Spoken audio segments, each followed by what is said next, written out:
সুখ সমৃদ্ধিৰ কাৰণে কেইটামান বাস্তু টিপছ। প্ৰথমতে, ঘৰত কেতিয়াও ভঙা আইনা নাৰাখিব। ঘৰৰ বহা স্থান সদায় উত্তৰ অথবা পূবমুৱা হৈ ৰাখক। বৃহস্পতিবাৰৰ বাদে বাকী দিনকেইটা ঘৰ মুচোতে পানীত সদায় অলপ নিমখ দি মুচিব। কেতিয়াও গোলাকাৰ ডাইনিং টেবুল ঘৰত ব্যৱহাৰ নকৰিব। ফিট কৰি পাৰিলে ঘৰৰ মুখ্য দৰজাখনৰ ওপৰত অলপ ৰাখি থ'ব, যিয়ে আপোনাৰ যিকোনো নেগেটিভ এনাৰ্জি থকা লোক যদি ঘৰত প্ৰৱেশ কৰে তেওঁলোকৰ নেগেটিভ এনাৰ্জিৰ পৰা আপোনাৰ ঘৰখন বচাই ৰাখে।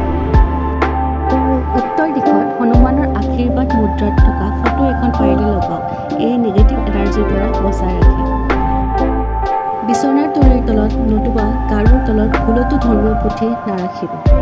ঘৰ ঝাৰু দিয়াৰ পাছত কেতিয়াও ঝাৰু ঘৰৰ দৰজাখনৰ কোণাত নাৰাখিব। ঘৰত কেতিয়াও বেয়া ঘড়ী বা ভঙা ঘড়ী নাৰাখিব, এই আপোনাৰ জীৱনলৈ দুৰ্ভাগ্য কঢ়িয়াই আনে। ঘৰৰ উত্তৰ পূব